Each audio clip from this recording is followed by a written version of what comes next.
الحمد لله رب العالمين والصلاة والسلام على أشرف الخلق وسيد المرسلين سيدنا محمد وعلى آله وصحبه أجمعين.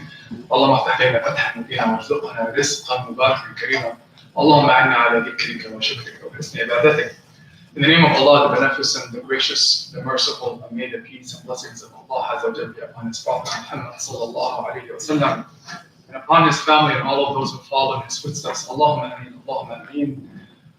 Dear brothers, dear sisters, especially those online, Assalamu alaikum wa rahmatullahi wa barakatuh. Welcome to this new virtual session. We're going to implement, inshallah, ICCP. We'll talk about the reasons and the context of all of this. So if you've joined us, alhamdulillah, welcome.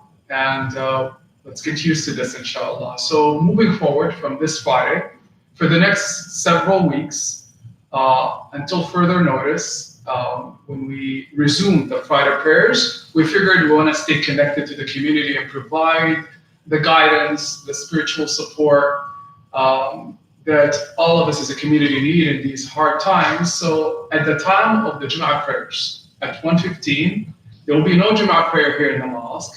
But what we'll do, inshallah, is live stream a talk in replacement of the khutbah that all of you at home or at work can listen to and benefit from. However, this is not a Jum'ah prayer for you. So what you need to do is, tune in, listen, and benefit, but pray Dhuhr 4 rakats, inshallah, at home or in your private spaces or at work. Having said this, alhamdulillah, so expect this every Friday. We'll also live stream our halaqas from ICCP, Friday night with Brother Tarif, myself Sunday morning. And inshallah, we'll find every way possible to stay connected with you as a community. We're here for you to provide any level of support you need, spiritually, religiously, emotionally. Reach out to us if you need anything, but I would encourage you highly to, inshallah, stay connected and tune in to these live streams because they'll contain significant, relevant content that all of us need in these times. All of us are thinking about the coronavirus. There is not a soul on earth, amazingly, not just a particular community, a particular race, a particular gender. It's an extraordinary thing that everybody on this earth, nations, countries, races, people regardless of age, even children are talking about the coronavirus. And there is a level of fear that is unprecedented because we're not used to these times. We're not used to this type of trial that all of us have been introduced to just a couple of weeks ago.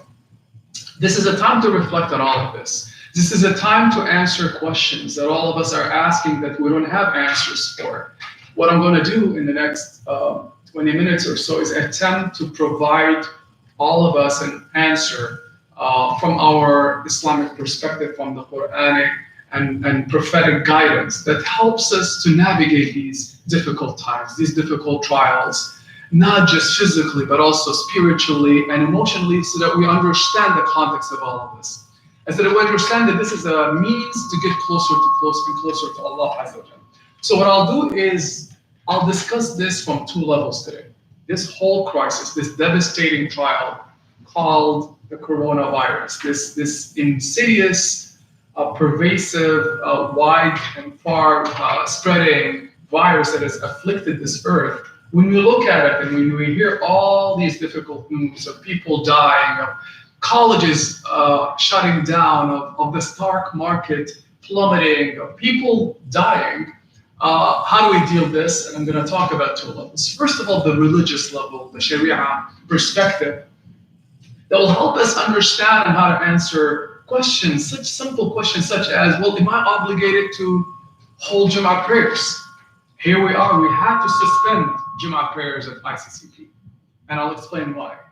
And why it's a religious duty. But am I accountable in front of Allah? This is a very important question. What do I do if I'm not participating in a Jum'ah prayer and I'm not able to participate in a Jum'ah prayer? Do I miss out on the reward, etc.? What is the foundation of that decision?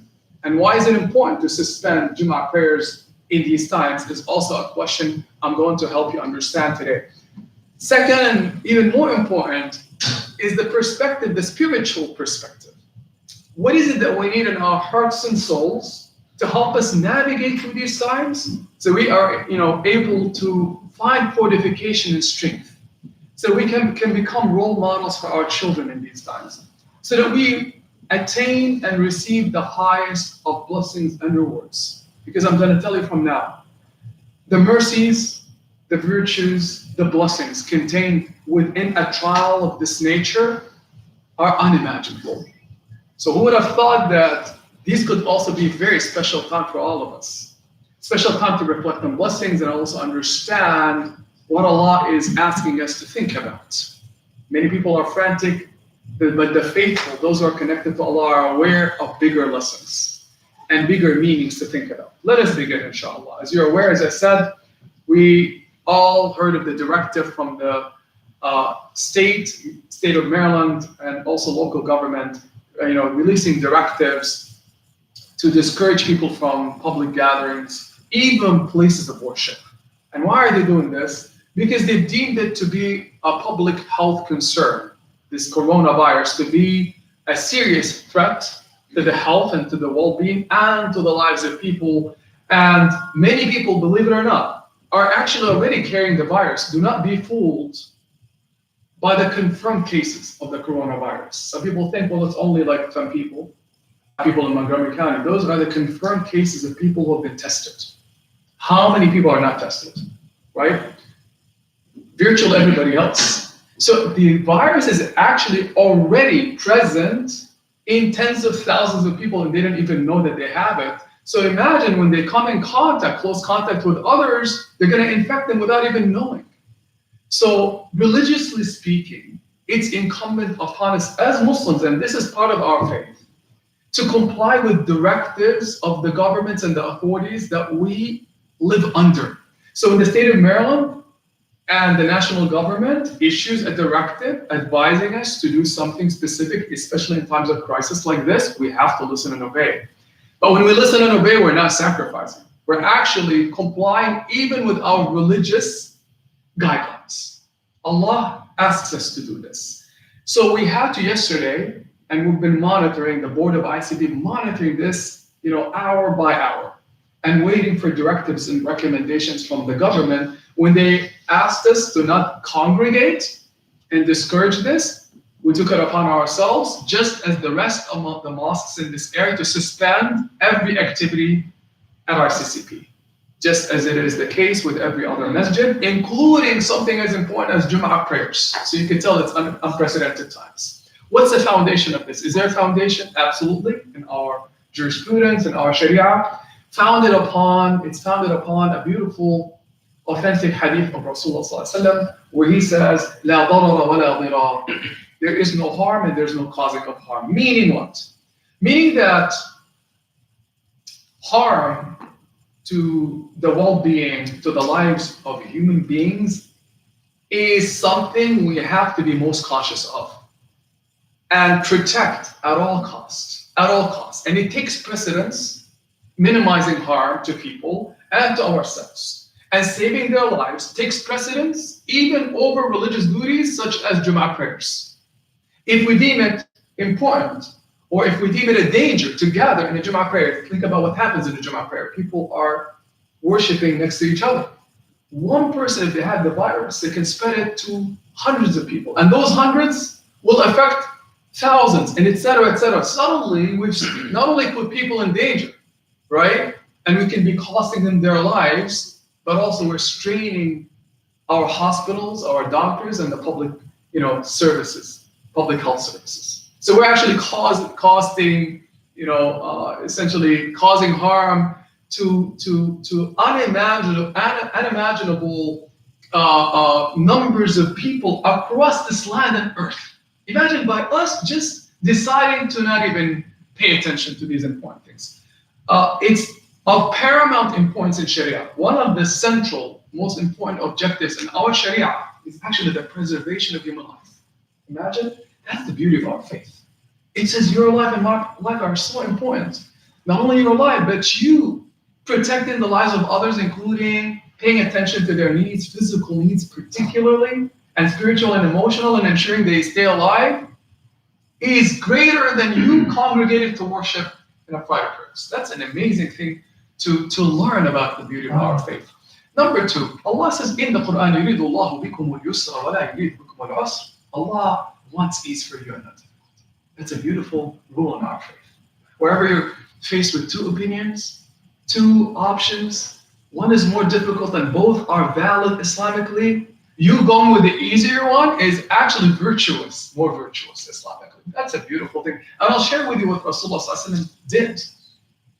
We have a precedent for this. We have teachings from Rasulullah because he dealt with this issue. He dealt with this issue. Let me share with you a beautiful example. And that shows that the example I'm going to give you, the time or the incident that I'm going to share with you is much lesser than now. Rasulullah at a time when the rain was very coming down like a torrent in Medina, and it caused a lot of mud in the streets, and there were not paved streets at the time. Do you know that he asked or commanded the mu'adhin, the one who calls for the prayer in the masjid of Rasulullah to say after he said, Allahu Akbar, ashhadu an la ilaha illallah, ashhadu an la ilaha. When it came to saying, people come to prayer, he said to him, say to them in the adhan, pray at home, pray at home, pray at home, pray at home. Why? So that people don't suffer walking to the masjid and struggle with the mud. Can you imagine? Their lives are not in danger, but they'll be inconvenienced and struggle and cause, face hardship because they're walking in the mud and the rain is showering them. Rasulullah was so considerate and concerned about that he said, pray at home. What about times like this when there is a virus invading Earth and threatening people's lives, and it's real and it's spreading like wildfire? Isn't that more dangerous than just rain falling on a street and causing, difficulty, minor inconveniences? That's our faith, brothers and sisters. So from all of this, we fully understand that indeed Rasulullah was very keen on this. Islam asks us to really take this matter very seriously. We found that Rasulullah, and this is really interesting, out of concern and sensitivity to the Muslims even coming to pray, in a very beautiful hadith, he said, those of you who ate garlic, they're not carrying a virus. Garlic at home, and what happens when you eat garlic? We know the deal, right? We're going to smell. He said, don't come to the masjid for Salatul Jama'ah, pray at home. Why? Because the smell coming out of your mouth and your body is going to harm the individuals next to you and they'll be bothered by the smell. He says, pray at home. Again, what about this? When a human being might be carrying a virus and we might be putting their lives and the lives of others at risk. You see the logic of our faith and how beautiful it is. Rasulullah also commented on times of infectious diseases. This is brilliant. It's beautiful. From 1400 years ago. We see a beautiful foundation in our faith and beautiful guidelines being prescribed. Rasulullah says, if you hear the plague in a land, don't enter it. And if it breaks out at a place that you happen to be in, do not leave it. Well, first of all, he's talking about the plague, and the plague is a very specific infectious condition, very serious. But does he only mean the plague here? No, he doesn't. The scholars looked at this and said, every infectious disease is also included in this term. Every infectious disease. So what does Rasulullah say? He said that if you hear of an infectious disease, essentially, breaking out in a particular land, don't go there. Don't say, no, I'm going to go do Hajj there. Because Allah asked me to do Hajj and I'm here, I'm earning greater reward because I'm doing a striving for Allah's sake. He says, don't enter it. Why? Because you can be sick. And if you're sick, you can infect others. Your life matters. Don't enter it. Protect yourself over even religious duties being performed there. Clear instruction. What if you're in a land, city, country, where that infectious disease breaks out? What does he tell you? Don't leave it. What's the term for that? Quarantine. Would you have thought that our faith, Rasulullah spoke of quarantines from 1400 years ago? They're very effective means. And he asked us to quarantine just to ensure that the disease doesn't spread. Wow, that is our faith. He said when he was asked about the plague and infectious diseases, Aisha, asked him the question, O Prophet of Allah, what do we make of this when it happens? He said that indeed the plague, i.e. infectious diseases, إنه كان عذابا يبعثه الله على من يشاء فجعله الله رحمة للمؤمنين.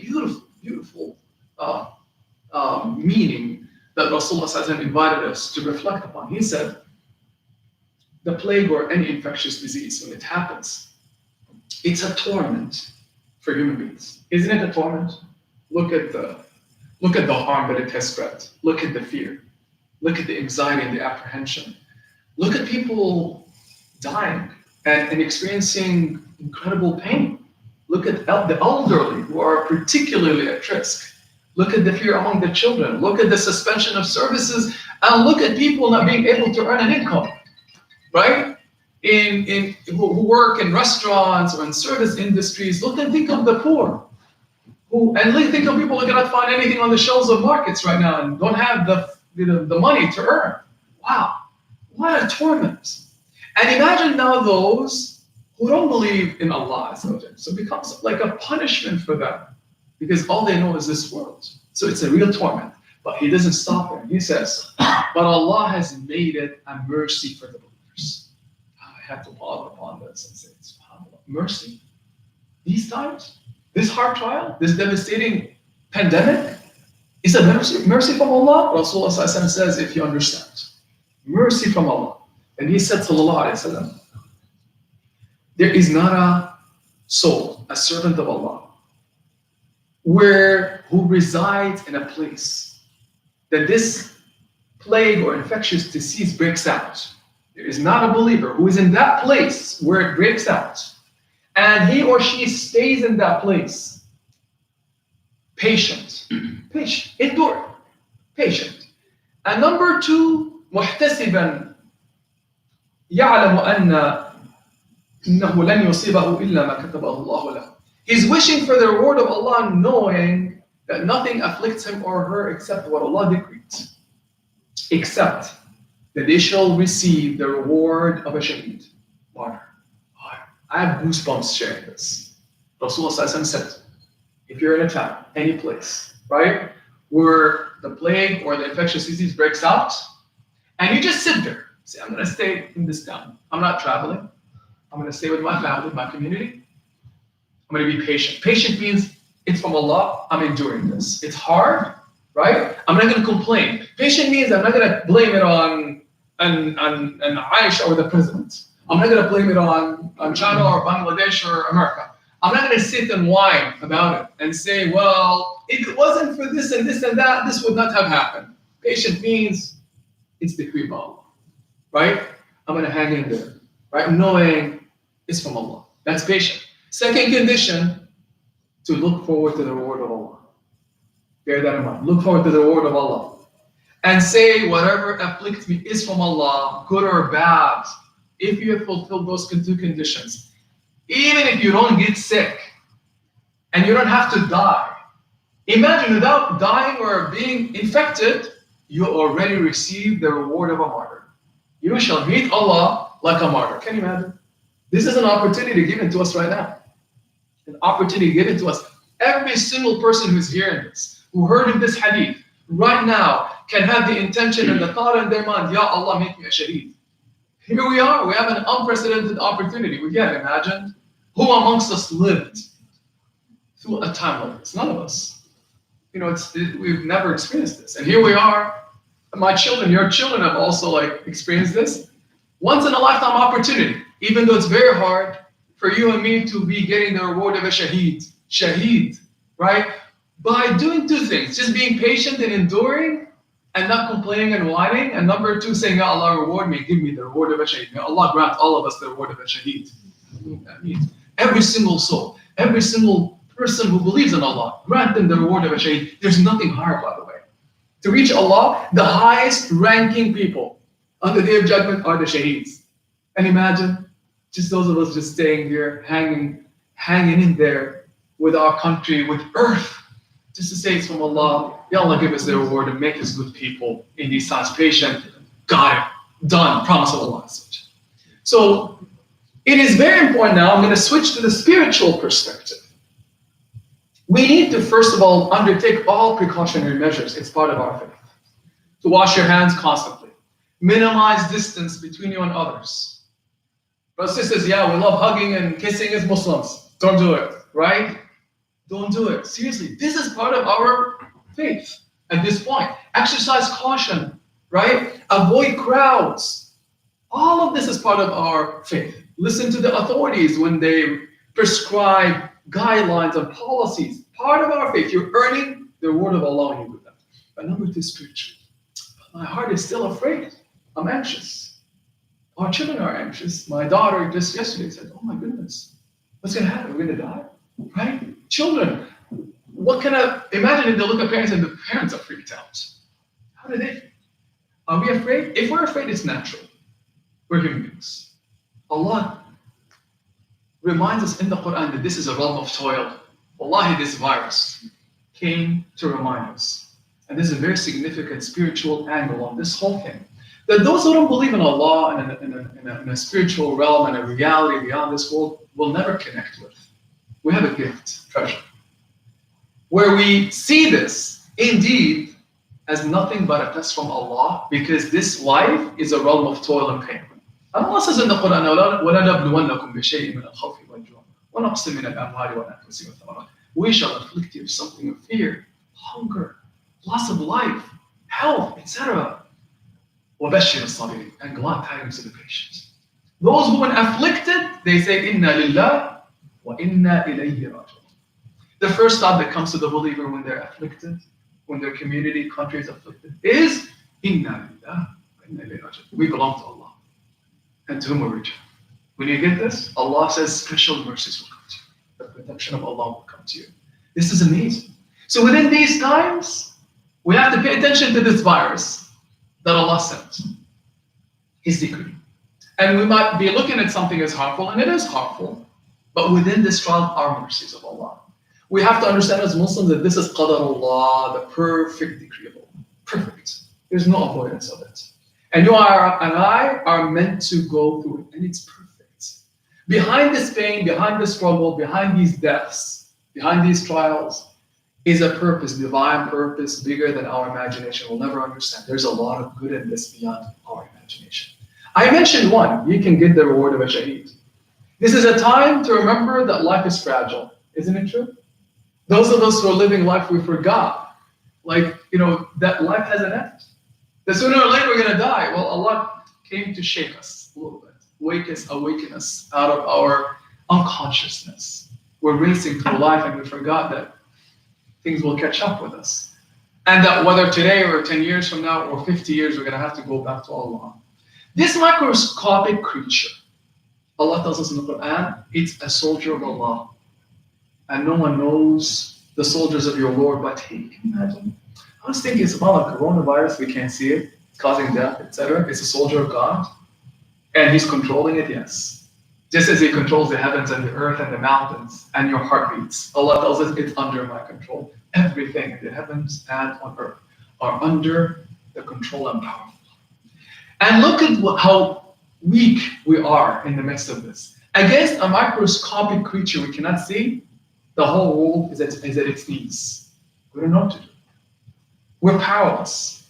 We're weak. We're fragile. We're vulnerable. Allah came to remind us. It doesn't matter what weapons you have, what resources you have, you cannot deal with this. And it's going to take some time for us to figure out solutions, physical solutions. This is the time to humble the heart, say, SubhanAllah. How powerful is Allah Azza wa Jal? How mighty is Allah Azza wa Jal? That we have no control over ourselves, to benefit ourselves, to harm ourselves. It's all from Allah. And Rasulullah ﷺ told Abdullah ibn Abbas, know that if the entire world came to benefit you, they cannot benefit you, except with what Allah decreed for you. And if they come to harm you, they cannot harm you except with what Allah decreed against you. That's it. The pens have been lifted and the ink has dried. If it afflicts you, alhamdulillah, it's meant for you. If it doesn't, alhamdulillah, you're going to get a reward either way with Allah. Imagine now the peace we'll have in our hearts when we think about this. Allah's in control. Allah's mighty, and we're so fragile and so weak. And that behind this is a greater good you and I do not understand. But the mercy of Allah is there. Now let me share with you some things. Indeed, the causes of death are plentiful, but the death is one. Whether it is the coronavirus, whether it's a car accident, whether it's a storm, whether it's an illness, doesn't matter. We're going to have to return back to Allah. And this is a very significant message. Each breath is taking us closer and closer to Allah. In the meantime, what do we do with these trials and deeds with us? What Allah is looking for. That spiritual, faithful response from our hearts is what Allah is looking for. Let me wrap up with this. This is really indeed a time to look at the heavens, to look at Allah Himself and seek His help and seek His guidance and seek His fortification, because there is no one that can protect us and comfort us but Allah Azza wa Jalla. Rasulullah Sallallahu Alaihi Wasallam, in the midst of the hardest of trials, he would look at Allah and say, Allah hasbi Allah, Allah is sufficient for me. When he was in the cave with Abu Bakr and there's fear upon them, the enemy is about to grab them and kill them, Abu Bakr is concerned about Rasulullah, and Rasulullah Sallallahu Alaihi Wasallam says to him, don't worry, what do you think of two? The third of whom is Allah. Allah is with you. 24/7, He doesn't sleep. Wow, imagine when you think about that thought, suddenly you'll calm down. It is He who protected Yusuf in the well, right? He was left alone to die by his brothers. It is He who protected Musa when he was put into the basket in the river. And Allah commanded the river to protect him, right? No worries in these times for the believer. And it's a mercy of Allah. It's time to get closer and closer to Allah because of this. Maybe Allah wants us to plead with Him, to cry out to Him. We forget about Allah in times of ease. When the ease is taken, we realize our weakness and how much we need Allah. This is a time that reminds us of how much we need Allah. My daughter yesterday said to me, I never appreciated school. Now when the school is taken away, I love school. I'm like, oh, subhanAllah, right? When Allah removes the blessing. Even the Jum'ah prayer, community. I'm missing already the opportunity to eat with my brothers and sisters, and Sunday morning we hang out, and wow, that hug. Can't do it right now. Allah says, don't take it for granted. It's a blessing of Allah. All of earth is your brothers and your sisters. We're all going through this pain. That's an amazing lesson about interconnection. My pain is the same pain as the one in China, and in Australia, and in Zambia, and in South Africa, and in Italy. SubhanAllah. They're all our brothers and sisters. And Allah is reminding us of our interconnection. Doesn't differentiate this trial between race, gender, age. We all belong to Allah Azza wa Jalla. That's what we're supposed to do. Let me wrap up with a couple of things that Rasulullah Sallallahu Alaihi Wasallam used to do. The Rasulullah Sallallahu Alaihi Wasallam, number one, asks us to take care of our duties with Allah. And he said, if you do so, Allah will take care of you. It doesn't mean no harm. It means Allah will be with you to give you what's best for you. Right? But here's what he says. Rasulullah Sallallahu Alaihi Wasallam, every single day, I'm going to share with you two simple things, inshallah, we'll wrap up. He said, there is nothing you can seek protection from Allah against. Nothing better. You can ask Allah when you're weak and you're turning to Allah saying, Ya Allah, what do I say? He says, say the last two surahs of the Quran, especially the Mu'awwadatayn and Qul Huwallahu Ahad. In a hadith, he specifically said, there is nothing you can invoke Allah with better than this. To say the surahs of what? Qul a'udhu bi rabbil falaq, Qul a'udhu bi rabbin nas. 3 times in the morning, 3 times at night. And add al-ikhlas. Rasulullah Sallallahu Alaihi Wasallam, every single morning and evening before he went to bed, he used to say, and here's how you do it. Put your hands like this and say out, Bismillah ar-Rahman ar-Rahim, Qul huwallahu ahad, Allahu samad, Qul a'udhu bi rabbil falaq, Qul a'udhu bi rabbin nas. When you're done, do a nafath. Air from your mouth, blow, and wipe yourself. He does this 3 times in the morning, and then repeat it again. The 3 surahs and do toof, toof, toof, and wipe over your whole body, including your hands. And do it a 3rd time. 3 surahs, toof, toof, toof. And Rasulullah says, Allah will protect you. Do it with your children. Do it with your parents. Remind the community about this. Number 2, I'll wrap with this, is a beautiful dua. Rasulullah said, if you say this 3 times in the morning, 3 times at night, Allah will protect you from all evils and harms. What is the dua? Bismillah alladhi la yadurru ma'a ismihi shay'un fil ardi wa la fis sama'i wa huwa as-sami'ul 'alim. In the name of Allah, with whose name nothing harms in the heavens or on earth. And He is the all-hearing, the all-knowing. Bismillah alladhi la yadurru ma'a ismihi shay'un fil ardi wa la fis sama'i wa huwa as-sami'ul 'alim. In the name of Allah, with whose name nothing harms in the heavens and on earth, and He is the all-hearing, all-knowing. You say 3 times when you wake up, 3 times when you go to bed. Teach it to your children and family. Spread this good. and Allah will protect you, inshallah. We wrap with this. Don't forget your brothers and sisters across this earth who are suffering. This is a time of social responsibility. We're obligated to take care of others, to make dua for them, not just for our families. Every single soul on this earth. This is an affliction that hit all of us on this earth, and everybody is a creature of Allah, including the animal. That we ask for Allah to protect them, to lift the afflictions off of them, and to reach out to those who need us, the elderly. Wallahi, just heard of this story. Pay attention to this. Yesterday there was a couple, elderly, I heard about, who were standing in front of a shopping center with a shopping list in their hands, and they're in the car, and they couldn't get out because they're terrified of going to the market. Because they said, if we go in, we'll get sick. And they just stayed in the car. They had to return home. How about those of us who are young, strong, they need our help. Clean their homes, do shopping for them. These are the souls of Allah, wallahi, in these times, that care about others and show concern and mercy towards others, who cannot feed themselves, who are fragile, who are vulnerable, making dua for them, and just saying, what else can I do, right? So with this, we wrap up, inshallah. May Allah bless you. Inshallah, this was a detailed kind of perspective on it from a religious angle, a spiritual angle. We'll stay tuned with you. Inshallah, we'll provide you additional pointers and guidance throughout this time until this directive is lifted for us to gather in the masjid. At that time, inshallah, we'll come back and gather. Meanwhile, take care of your families. Pray at home your Jummah, your normal dhuhr prayer, 4 rak'ahs, and do not come to the masjid as of yet until, inshallah, you hear from all of us. Stay tuned for the halaqas. There will also be a live stream. Make dua for all of us, and if you need anything, reach out to us at ICCP. We ask Allah Azza wa Jalla to bless all of us, to protect us and our families. We ask Allah to protect our brothers and sisters across this earth, every single soul, every single animal, every single living thing that is afflicted. We ask Allah to relieve their suffering and to lift this affliction and this trial from everyone on this earth. We ask Allah to protect everyone and to guard their safety and to guard their well-being and to guard their lives. We ask Allah to fortify us with faith, to grant us the best in this world and in the hereafter, to make us role models and a source of mercy for all those who are around us. Allahumma ameen, Allahumma ameen, Allahumma ameen. Wa sallallahu ala Sayyidina Muhammad wa ala alihi wa sahbihi ajma'in. Assalamu alaikum wa rahmatullahi wa barakatuh. الظهر صلاة الظهر جماعة.